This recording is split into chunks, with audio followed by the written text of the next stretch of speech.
Welcome to A Balanced Life with Dr. Jackie. And this morning we are discussing all things home. May is for moms. And when I think of home, just like the Wiz, it literally for me is a place where there is love overflowing. You know, it's a place where, like the movie Soul Food says, it's just good for the soul. And so today I'm joined by some amazing people where we can just talk about love, life, family, and we're going to get into some of our favorite foods with some of our favorite chefs. Today we're joined by Dr. Tierney, Katrina Smith, Keena Wells, Chef Dee Dee Coleman, and Chef Rock Harper. Welcome in, everybody.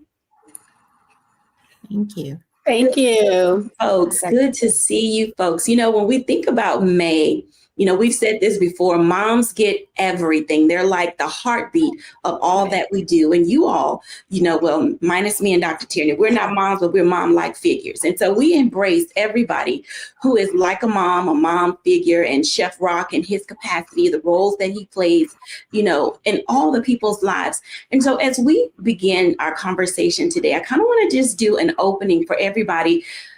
What does when I think of home mean to you? I mean, all of us have come from different places from around, you know, the United States. And when I think of home, there's something that we always seem to think about, or it's a thought, it's a feeling, it's a meal. And so I'm going to start with Dr. Tierney. When you think of home, what does that reminiscent bring to you? Yeah. So I am from Memphis, Tennessee. And so when I think of home, I think of blues and barbecue. Okay, I always like to joke and say I have barbecue sauce running through my veins. And so there's something about when I go home and just the pace of the city and you've heard kind of that Memphis grit, and it's a different feel every time I go home, and just the rhythm of the city, the blues that built the bricks of that city. And of course we have the best barbecue. Sorry, Texas. Sorry, St. Louis. Sorry, North Carolina. Memphis, we take the award on barbecue. So when I think of home, I think of blues and barbecue. When she thinks of home, she thinks of blues and barbecue. And I'm going to tell you, I'm from Texas. We're going to fight you for that. But we're going to let you have it for this show today. Katrina, when you think of home? When I think of home, I am from Hampton, Virginia. I'm from the 757. I think of all things seafood, crab cakes. If you're from Hampton, you know about chickasee. If you know, you know, right? Think about a big chick sandwich. I think about that feeling of this feeling warm inside, and the loving feeling of your family, and just, you know, being embraced and being able to be comfortable with yourself. So home to me is just one of the most wonderful places on the world. I love a good seafood boil. You know I do. Chef Rock Harper, when you think of home? Yes. Well, first of all, I know some people that were willing to argue with Dr. T on that barbecue thing, but we're going to leave that there for also.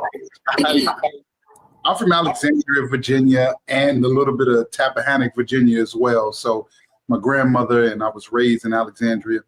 And as the chef, I'm gonna go a little left, maybe unbeknownst to everybody, but I think of security, right? I think of safety and comfort and warmth of both of those places, or wherever my mother, wherever my grandmother were, and that came in the form of, you know, a peanut butter and jelly sandwich, which we're not known for, or incredible chicken pot pie or braised short rib. But all of it, as I've grown, I come to understand the way the world is and what was outside of home, whether it be in Alexandria or Tappahannock, and the safety and warmth and love that they showed me, that they provided for us, I should say.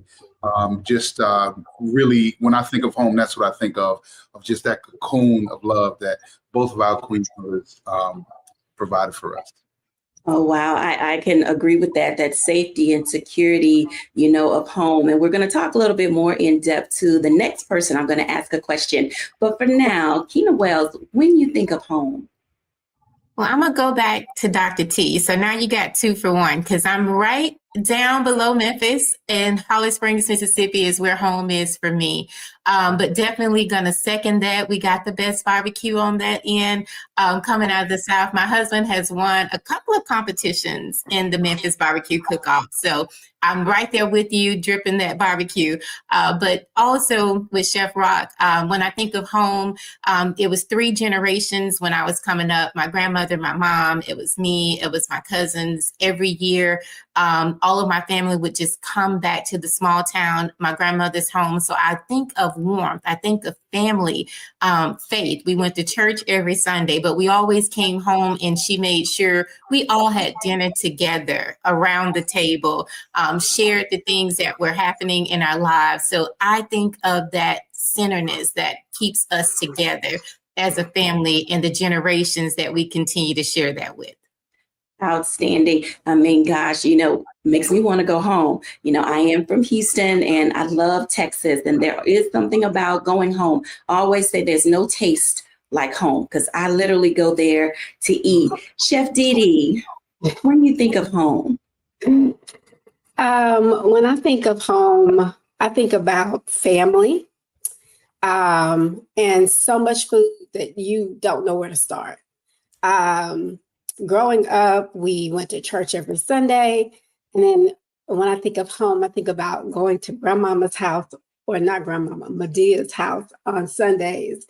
And my mom sneaking me that roast with that great gravy that I still yet to get all these years later, that roast and rice, and then going home and my mom having the, traditional Sunday dinner. When I think of home, I think about family, coming over to my mother's, and especially on holidays like Easter Sunday and Thanksgiving and Christmas. And we did it traditional. So we did all the turkey and the ham and the cornbread dressing and the collard greens and candied yams, macaroni and cheese. And so I am so happy to be able to continue those traditions now that my mom has gone to glory.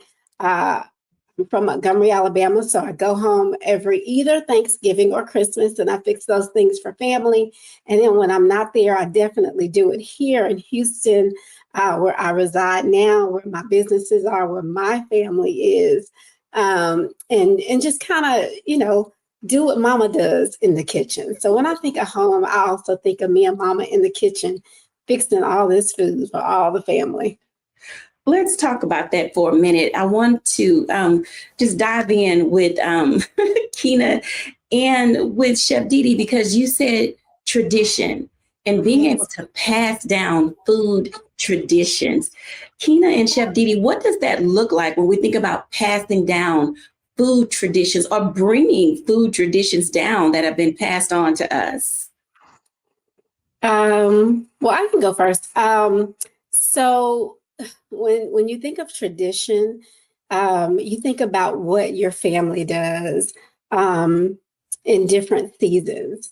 Like I said before, with like Easter Sunday is coming up. So I already know that, my family from Montgomery, they probably won't do a lot because my mother is no longer there to kind of, cook all the food or whatever. But me, being the one that, as a little girl, watched her every move in the kitchen. So I know exactly how she cooked every meal, what ingredients she used, the love that she poured into it. So that was passed down to me from my mother.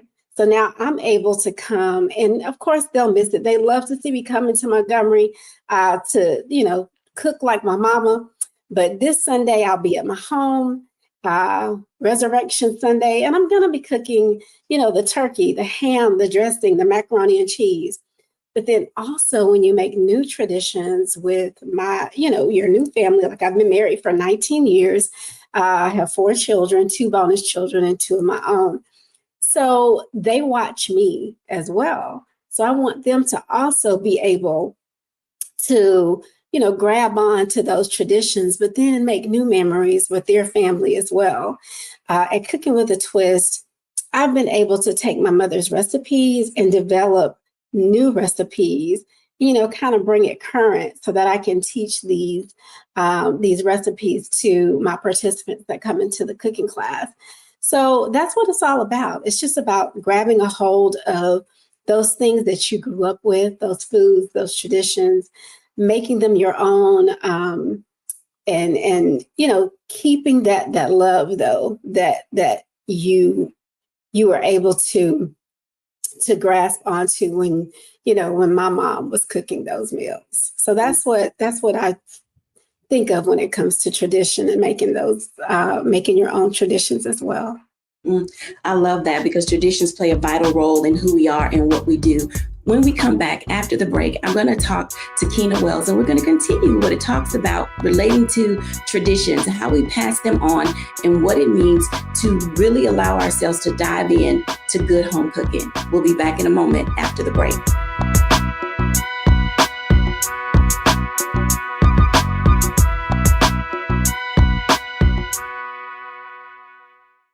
We begin tonight with the people who are really running the country right now. Now, Trump is often wrong and misleading about a lot of things, but especially about history. Donald Trump falling in line with President Elon Musk. In the wake of the unsettling news that MSNBC has canceled Joy Ann Reid's primetime show, The Readout, Roland Martin and the Black Star Network would like to extend an invitation to all of the fans of Joy Ann Reid's MSNBC show to join us every night to watch Roland Martin Unfiltered, streaming on the Black Star Network for news, discussion of the issues that matter to you, and the latest updates on the twice impeached, criminally convicted felon-in-chief Donald Trump and his unprecedented assault on democracy, as well as co-president Elon Musk's takeover of the federal government. The Black Star Network stands with Joy Ann Reid and all folks who understand the power of Black voices in media. We must come together and never forget that information is power. Be sure to watch Roland Martin Unfiltered weeknights, 6 p.m. Eastern at youtube.com/Roland S. Martin, or download the Black Star Network app.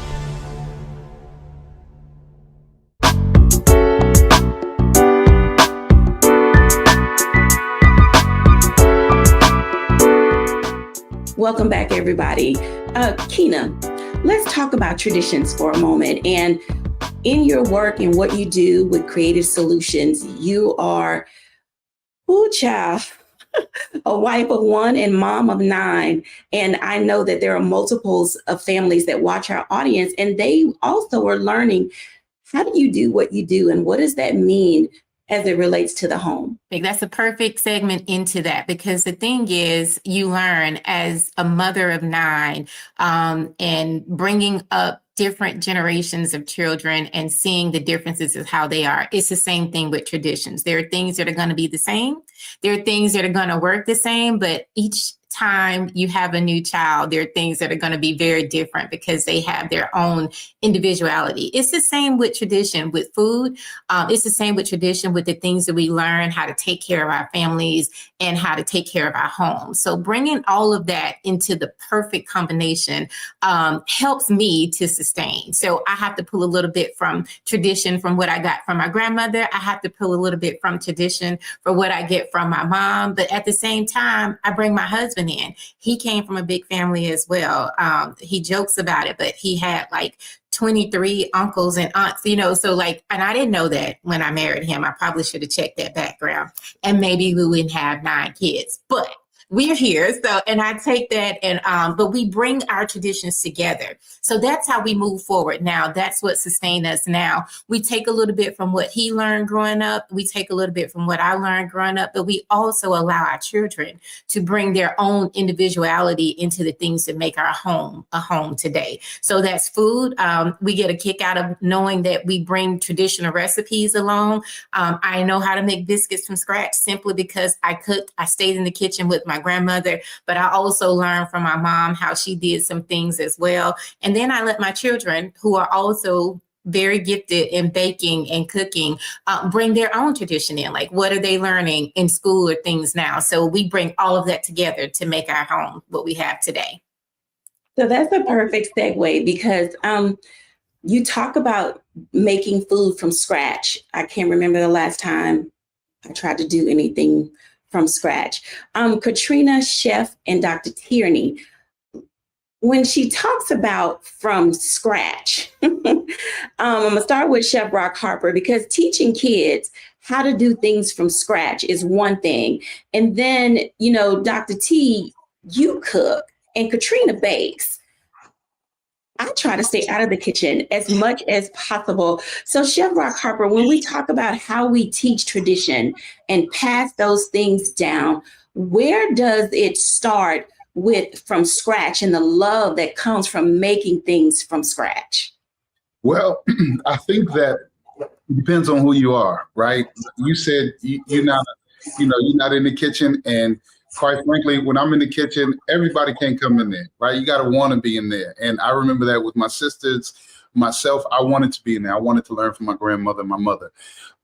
So from scratch for me, I want to know everything. I want to know how she was picking the pecans up, to make the pie. I want to know how she was growing the apples and the grapes to make the applesauce.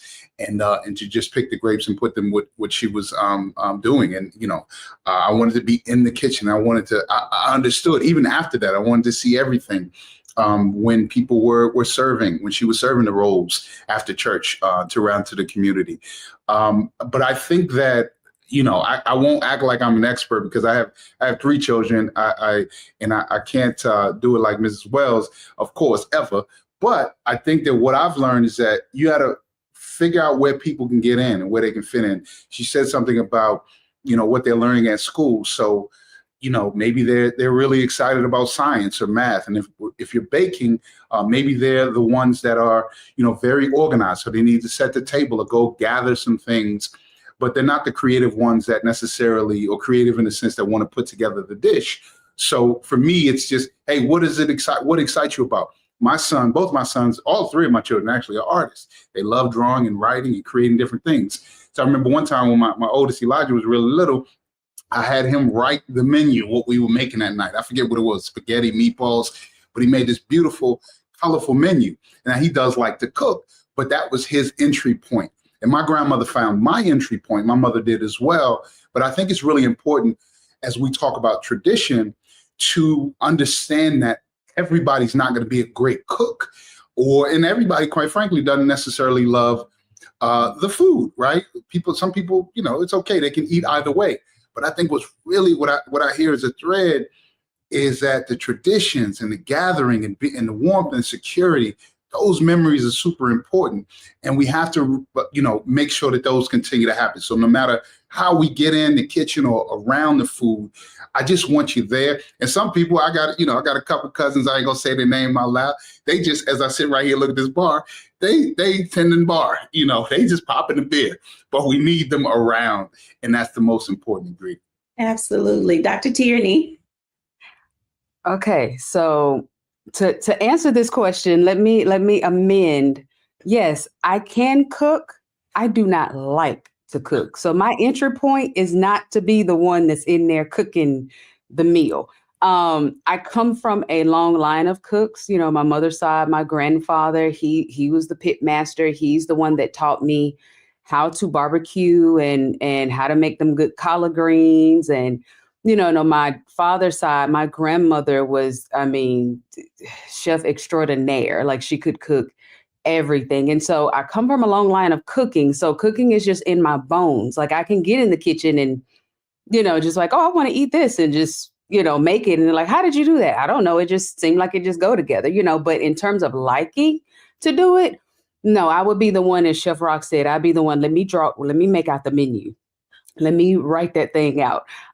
So cooking is not something that I just really enjoy doing. I love doing, unless it's something that I really want to eat, unless it's something that has a deep connection for me. So in saying that I don't like to cook, but I love to barbecue, that is something that because it's connected to that time of me and my grandfather under the carport, him showing me his technique that I will not tell anybody. That is a secret. Because of that, when I get that feeling like, oh, I want some good old ribs, and, I won't go and buy them. I will go and get the meat, prepare it, season it, do everything that he taught me to do, put my barbecue hat on so that the smoke won't, get in my hair, and spend all day, outside at the grill, and that takes me back to that place where I was just being granddaddy's girl, where it was just he and I, nobody else, and so when it comes to traditions, when it comes to, cooking, you have to also decide, okay, what is it that I like doing? So if we're saying from scratch for me is, okay, I took this box cake and I added some extra eggs and a little bit more butter and a little bit more milk, and it tastes just like homemade. But for me, that's from scratch. I'm not going to sit here and roll out no flour, and no, I'm not going to sift and do all of that. Like, that's not my, my deal. But the way that I was taught how to do these different things and the people that it's connected to, that's what really matters for me when it comes to cooking and traditions and from scratch, even if it's from a box.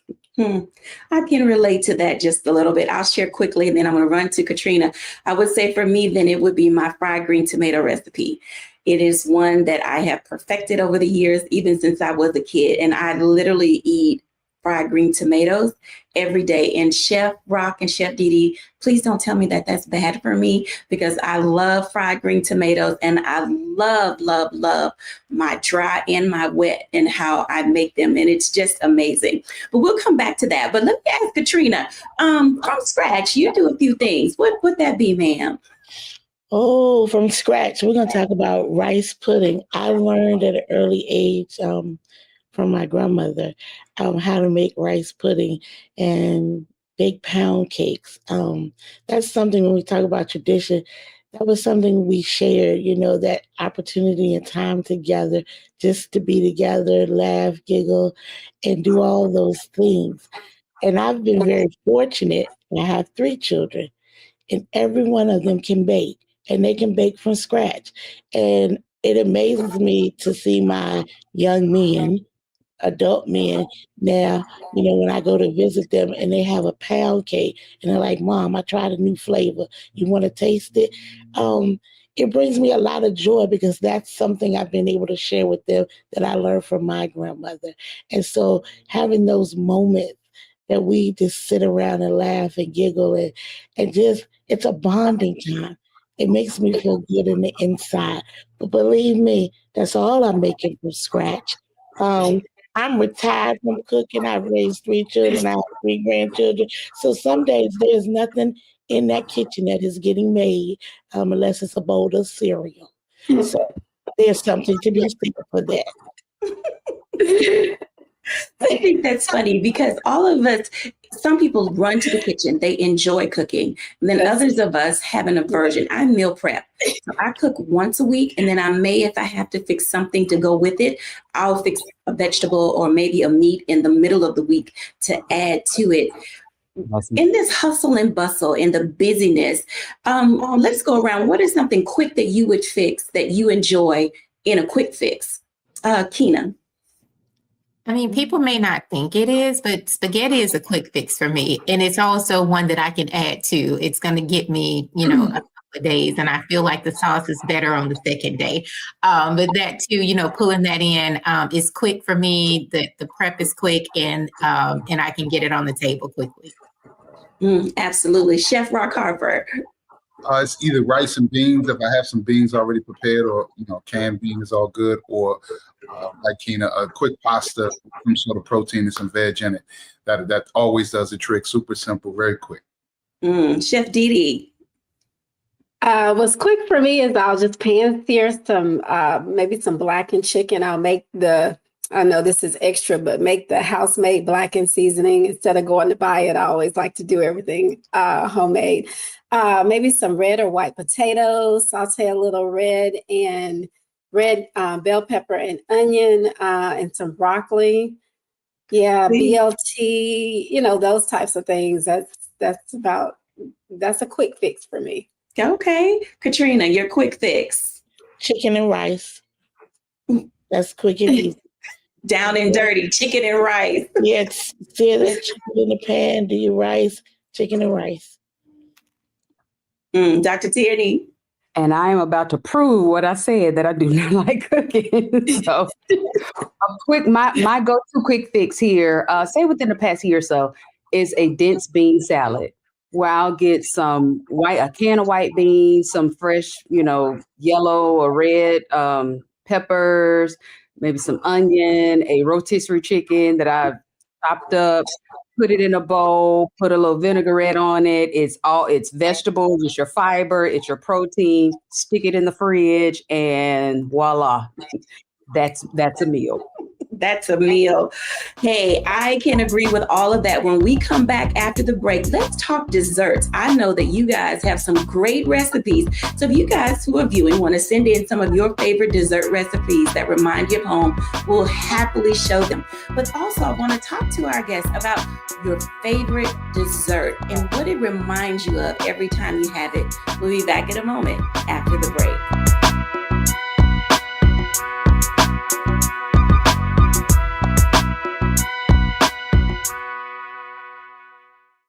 Hello, I'm Isaac Hayes III, founder and CEO of Fanbase. Listen to what I'm about to tell you. The window to invest in Fanbase is closing. We've raised over $10.6 million of our $17 million goal. That means there's room for less than 6,370 people to invest in Fanbase for the average amount. The minimum to invest in Fanbase right now is $399. That makes you an owner in Fanbase today. Go to startengine.com/fanbase to invest. Why? Because current social apps have taken advantage of users for far too long, with content suppression, shadow banning, harmful racist content, and no real tools for monetization and equity. Fanbase has over 1.4 million users and counting, allowing anyone to reach all their following and monetize their content from day one. Social media is the new TV, and whoever owns the apps that distribute that content have the opportunity to own potential billion-dollar companies.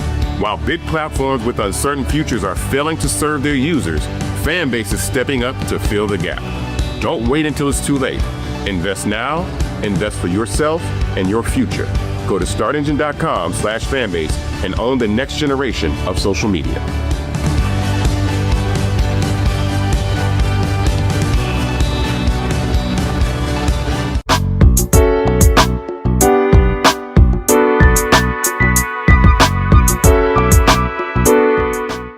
Welcome back, everybody. And we're talking all things food. We've talked about quick fixes. We've talked about safety and security. We've talked about the meals that remind us of our moms and our muddies and all those people who poured into our lives that bring us joy about being in the kitchen. But the best part of the evening is dessert. Oh, I know some of you eat dessert before you have your meal. So let's talk about it. Dessert. Oh my goodness. I would have to say my favorite dessert is, I don't know where y'all from, pecan pie. Not pecan, but pecan. My favorite dessert is pecan pie, whether it's pecan or pecan cheesecake, homemade, regular. You guys remember you'd go on a family road trip and you stop at the gas station and you get that little Bama pie in the little tin can? Even if I can get one of those, I will say that is still one of my favorites. Now, I've never tried to make it, y'all. But let's talk about dessert. And I'm going to start with Chef Rock Harper. Where does dessert fall in the spectrum of, tradition and culture and food for us? Ooh, well, looking at the scale this morning, it's pretty high where it falls. But I think dessert, that's one of those, we talk about music and dance, and one of those universal languages. I think a sweet treat, something sweet, right, is really big in our culture. It's definitely big in the restaurant business. And I think for us, or for me, I should say, pound cake is really high up there. My grandmother made an incredible pound cake. She made a phenomenal anything with apples, but she also made a phenomenal pecan, one of those pies with that nut in it. And I think because it's sweet, because of the sugar and what it's doing in the brain, and it's so good, and it's just that nice little thing at the end that you can't wait to get to. It's just that nice little unexpected or expected surprise, and then you pair it with a little coffee, decaf or maybe a little after dinner drink. It's just it's just, as they say, chef's kiss. My mouth is watering even thinking about dessert right now. But for me, it would be pound cake or pie. Just send me over. Now, a close, a 1B is sweet potato pie. I can eat a sweet potato pie. I could eat a whole pie by myself any time of the year, not just Thanksgiving. And I got to stop talking because I'm getting hungry. He wants dessert right now. Chef Dee Dee. So I kind of grew up on bread pudding. So I took that recipe that actually my aunt did, and now we make different types of bread pudding. So it could be a white chocolate bread pudding, a berry bread pudding, a chocolate chip bread pudding. And we do this really good cream and glaze sauce to go with it. But traditionally, if you're talking about tradition, the favorite dessert for my family is German chocolate cake. And I make it exactly like my mom did. As a matter of fact, I have this little card, the recipe card, and I promise you all, it's all beat up. So I've had to take a picture of it so I can have it, so I can make that German chocolate cake exactly the way my mom did it. But I am the type of person that I'll eat dessert before I eat my dinner, my lunch, my anything. I'm get up at 12, 1 o'clock in the morning and grabbing some type of sweet. So Chef Rock, I feel you, brother. Absolutely. Keena Wells, now it's not just dessert for you, but it's for the whole crew. What's your favorite dessert? And do you have to fix multiples of different things for the children? So actually, no, they are pretty easy. Favorite dessert, banana pudding. And I'm talking old school banana pudding. Like you're mixing and you're cooking your banana mixture, and then you're letting it cool off and then baking and then making sure that you chill whipped cream and all that after. But my kids love banana pudding, but they pretty much love just about anything. And I mentioned we have a couple of bakers. Like our girls were making lemon bars from scratch, like at 6. So it just came naturally. So if they don't like what we have, they'll get in there and do their own, or they'll have their own little competition. But banana pudding seems to be the thing. My son actually is in his senior year of college, and he makes banana pudding for his classmates, as a thing. So it has carried on into their adulthood, I would say. That's amazing. And it is nice that those things do carry on, from when we were children to teenagers and now into adulthood. Katrina, what's your go-to dessert? Okay, so my go-to dessert that I like to eat is strawberry shortcake or anything with apples. But if you ask me what my go-to dessert to make is a apple, it's like an apple, you throw everything in the thing and bake it. It's so easy, but that's probably my go-to dessert. I would have said pound cakes, but you know what? Chef Rock and them probably do much better than me. My boys can even outbake me now in pound cakes, so I don't even make them anymore. So yeah. Okay, so before I ask Dr. Tierney, just by a show of hands, how many of you all look at the menu at a restaurant and decide whether or not you're going to stay if there is dessert that is good? And I think our audience is raising their hand as well. I literally say, I'm going to determine what I'm going to eat based on whether or not I'm going to have dessert. And I think that is an important part of, just the fact that, as Chef Rock said, dessert is one of those things. It's like it's the culminating of the end of a good meal. It's, having that dessert with tea, coffee, or for those of you who like Baileys and cream, just your after dinner Kahlua. All of those things fall in to place for us. So, Dr. T, what's your go-to dessert? And do you bake any? So I should probably start this by saying I like dessert, but dessert doesn't like me. I have to be very careful with my sugar consumption because it could tip the scales into some other health issues. So I typically, when I raise my hand, I thought you were saying like, look at the menu to see what's on the menu before I go to that restaurant. But I really don't get into dessert that often. Like I've had to cut out quite a bit. of my dessert just so I can stay healthy. And I want to say that because a lot of times when we are talking about our foods and traditions, and there are things that I grew up eating that I would always eat, that by the time 40 came around that corner, it was like, sugar, you can't eat that no more. You have to kind of push back from that. And dessert was one of those things that I had to start being intentional about pushing back from. But having said that, my go-to dessert when I am having dessert that I love is caramel cake. I love a good caramel cake, and that's actually the one dessert that when I get into the feeling of making that caramel cake, because I have to sit there and make that caramel from scratch. It's probably one of the only things that I really do truly make from scratch. Is that caramel. It takes a while, but it is so worth it. And that caramel, I use it on the cake, and then I have some left, and I'll use it for like some apples. It's like a dip for my apples. And so caramel cake is probably my go-to when I'm just really like, I want a good dessert, and I don't mind getting in the kitchen and making it. This caramel cake. I like that.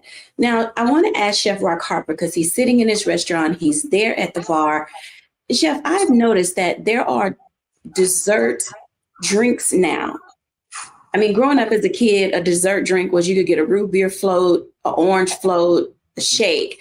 But we've gotten a little fancy with the types of desserts that are dinner dessert drinks that are on menus. What are some of the good options for people who, as Dr. Tierney said, don't want to consume, like me, a whole piece of cheesecake, or like you, a whole sweet potato pie? There are some good dinner dessert things to have. What are some that you would recommend? Well, one thing I know about America is we're going to give you sugar. We can give you sugar a million ways. So Dr. T is definitely correct in the sense that we need to be careful about that. And restaurants have continued to be creative with this. One of my favorites, the easy favorite is sharing, right? So, the old cheesy line from a restaurant, all of our desserts come with 2 forks, but sharing. But a dessert drink is good. You mentioned coffee earlier with a little, maybe a liqueur, some sort of creme liqueur is a good one. I've seen, maybe like a dessert wine, like a Russian ice wine or something like that, where it's sweet. And you can pair that with, and these are kind of natural sugars, right? They're not added sugars in a dessert wine, or, an ice wine or something like that. And you can pair that with something that isn't really high in sugar. So it may be some sort of cookie or biscuit, depending upon where you are, that isn't really, or it's just some fresh fruit. So you get sort of that sweet fix. I've seen I'm in a bar, and I've seen boozy milkshakes, right? Or boozy, concretes or whatever, where people are having alcohol and sort of these, these milkshakes, kind of the kid and the adult combination. But I think, and the other day I had an espresso. I'm trying to remember where it was, but I asked for a double espresso, and they served it with this really little, I think it was a shortbread cookie. And it was perfect. It wasn't super sweet, the shortbread cookie. It was just enough just to contrast with the bitterness of the espresso. And I actually, because I wanted, it got me a little, I said, I got another espresso because I wanted another cookie. I should have just asked for that, but I needed the caffeine. But what I appreciated was the restaurant gave me that nice little sweet treat. I didn't have to get a big dessert. It was a value thing. They gave me something I didn't expect, so it was beautiful. So I think, finding that sweet little mix, there's so many different options that you can get at a restaurant. Thank you for sharing that, Chef Rock. When we come back, everybody, after the break, let's talk about what it means to gather around the table. This is May, we're talking about moms, but there are other opportunities that'll be coming up over the summer, Father's Day, summer picnics, and all of those things. And we just need to gather around the table. When we come back in a moment after the break.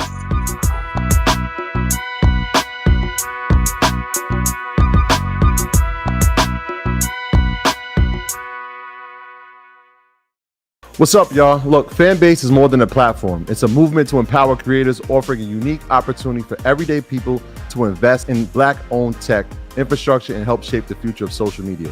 Investing in technology is essential for creating long-term wealth and influence in the digital age. The Black community must not only consume tech, We must own it. Discover how equity crowdfunding can serve as a powerful tool for funding Black businesses, allowing entrepreneurs to raise capital directly through their community through the Jobs Act.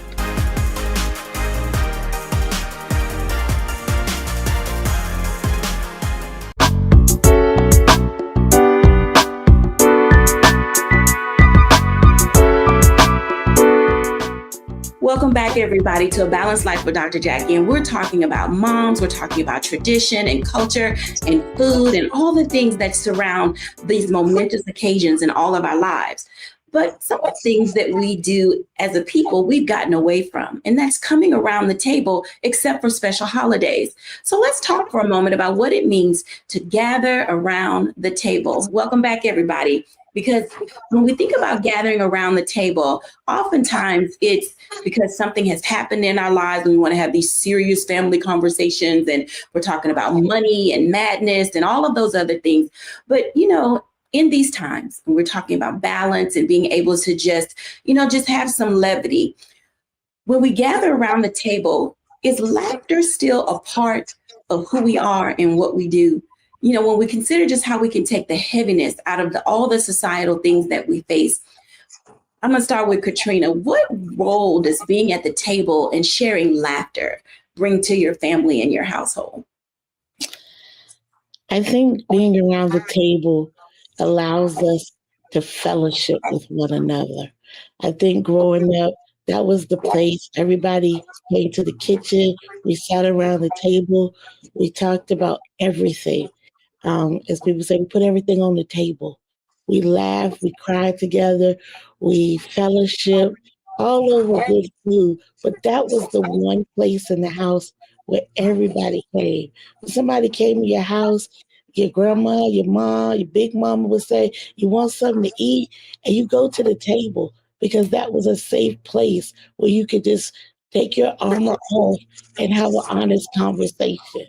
So I think the table symbolizes to us a place where we are able to be ourselves. We're able to put our guard down and just have those open and honest conversations. Open and honest conversations. I love that. Tina, what does that look like for you? What does it mean to come to the table? So we have this thing where we say, let's disconnect so that we can reconnect. So I give you your time, I give you your space, like you have your friends, you have everything that's going on. But when we truly want to bring us to the heart of the house, that's the table, we say, let's disconnect from everything else and let's really try to center and focus on those of us that are at the table. So we made sure we got a table that was big enough to seat everybody. So we have seats at the bar stool right behind us. And then we have a table that's going to seat 8 or more. Like, you can still pull up chairs, but it's enough to where you don't have an excuse. Let's connect. Let's leave your devices, leave the things that are happening in the world. But when you come to the table, come with that mentality. We call it faith, family, food, and fun. We want to laugh. We want to talk about the things that are happening in our lives that are important, that you haven't had a chance to share. Maybe you haven't connected with your siblings. I don't know. But that is the time that we say, just give us this one moment. We're going to have this one dinner, and it doesn't have to be a birthday or a holiday, but leave everything out, bring your family in. I love that. Love that. Chef Didi. Oh my God. When I think about sitting around the table, it brings back so many memories. It's family and laughter. We sit around the table. All of, the family is there. And you're listening to stories of old. So all, your uncles, your aunts, they're talking about, things that they did when they were small, listening to stories of your grandmother and your mother and what they did when they were, coming up, and just listening to all of these amazing stories and laughing and having a good time, sitting at the table with just some good food. And we call those just soul food Sundays with family. Everybody would come to my mom's. We're sitting around the table and we're just listening to all of these great memories of when my mom and all my aunts and uncles were growing up, and just having a good old family good time. Absolutely. Chef Rock Harper. Yeah, I am I'm speechless, or I'm thinking about what Chef Didi and Keena said about disconnecting and reconnecting and the gathering and the laughs. It's all of that for us. I think that, in the restaurant business, we have to get back to that. Here, we're going to be doing some dinners where, we take away your cell phones, right? And there's a device-free environment, and we're just going to be passing plates and just reconnecting, because I think as society, definitely as a people, we have to get back to that. For us in our family, I think on a micro level, we have to ask ourselves, how many times are we enjoying meals or consuming food, I should say, where there's a screen in front of us or there's a device close by. It doesn't take that long to just enjoy your meal, to actually be there and present with just yourself or someone's around you. Thich Nhat Hanh, who was a Buddhist monk, said that everything can be a meditation as long as we're supremely focused on it. And I think that what we used to have was 30, 40 years ago, we didn't have the devices in the way. So all we had was the fun and the fellowship in front of us. And the devices can support that later on. But I think it's really important for us to get back to, to talking. And even if it's, who made these greens? We do that anyway. But, being present with it as opposed to texting your cousin across the room, I think is really important. And we're getting there. I don't want to sound negative, but it's super important. And I think we're continuing to move in that direction. Absolutely. I can appreciate that. I don't know if I'll give my restaurant my cell phone, but I put it in my handbag if I have to. Valet. We'll valet it for you. I'm going to valet my phone. I like that. Sometimes it's always good. I know when you say the cell phones, and I really, really, really was able to appreciate having my phone, because I would record my uncles, my mom, especially when they told the stories of, when they were growing up and different things that we love to hear. But just take the time, if you are going to have your cell phone, and just record your mom, record your grandmother, record your uncles, your aunts, your kids. Make those memories something that you can have, because even now that my mother has passed, I get my phone and I go back and I look at the recordings that that I did of her. And it just brings me so much joy to have those memories.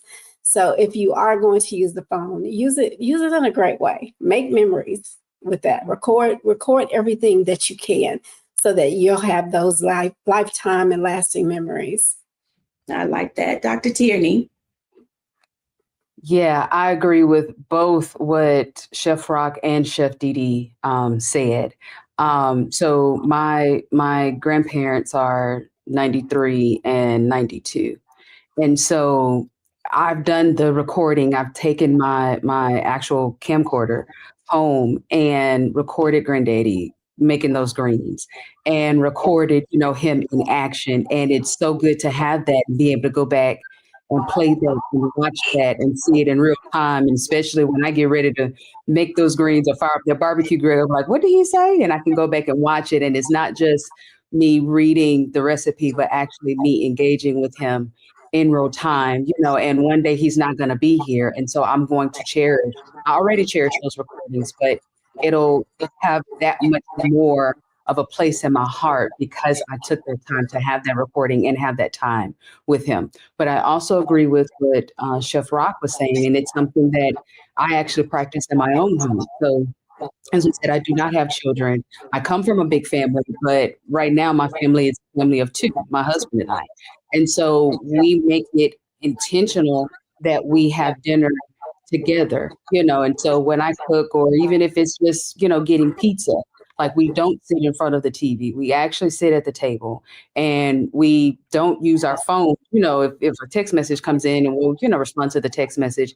But it's just like this unspoken agreement that he and I have that regardless of whatever happened in the day, regardless even if we're upset with each other, we're still going to sit at the table and we're still going to have this meal together, have this time together, even if after that meal, he has to go back, to whatever it is that he's working on, or I have to get back to something that I'm doing in my business. We're going to take time to connect in that moment, have the conversations or laugh with each other, or, even if it's, and I'm just being real, even if it's that we're sitting here eating and we're just staring at each other because I really don't like you right now, but we're going to be intentional about coming to this table so that connection is still, is still there on that micro level. So then if one day God does, the family, that foundation will already be there, and so it starts with 2 and then it can multiply outward from there.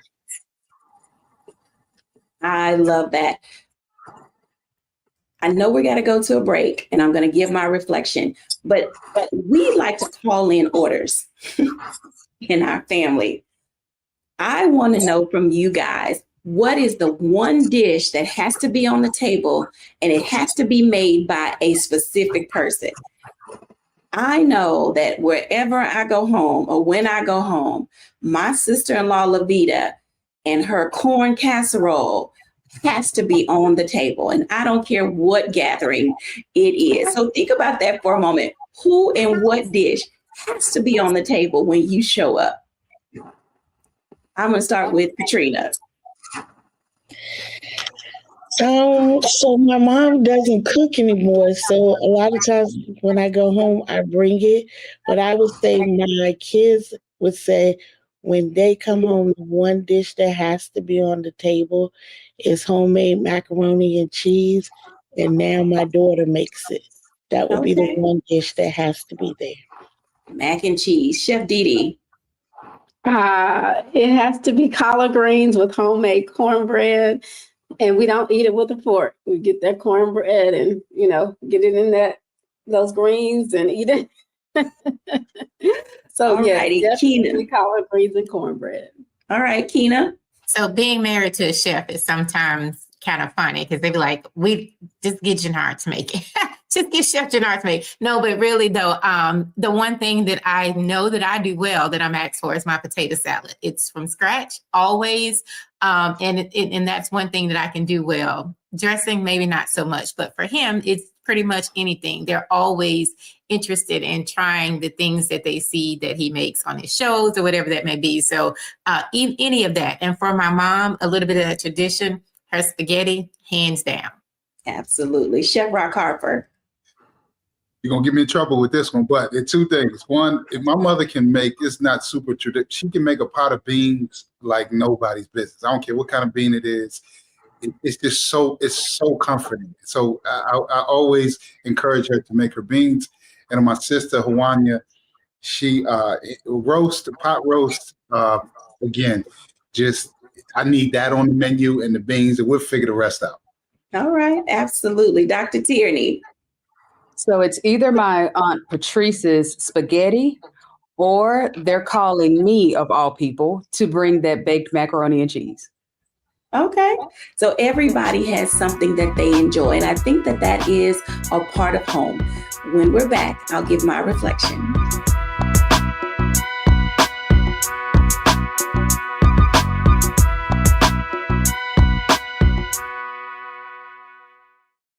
Hello, I'm Isaac Hayes III, founder and CEO of Fanbase. Listen to what I'm about to tell you.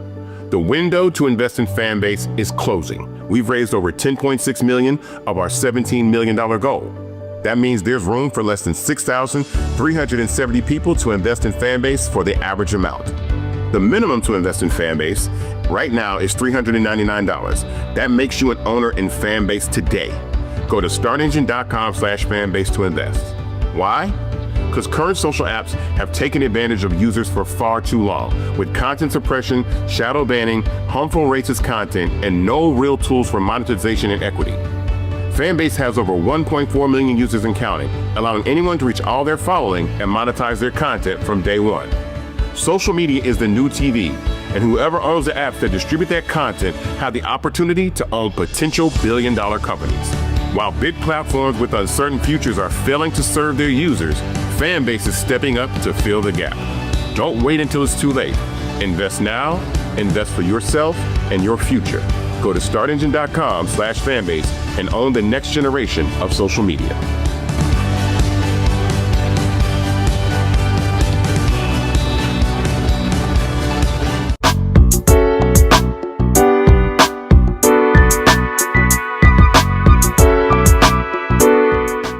Welcome back, everybody. As you can tell, faith, family, food, and fun are not only a part of our traditions, our history, and our culture, but it is a part of what makes us who we are today. Whether it's something we got from our big mama, our mima, our grandmother, or our favorite aunt, we love to eat, have fun, and sit around the table and laugh. I pray that your month with your mom or the woman who raised you brings you all the joy that we've expressed today. Thanks for watching. Bye now.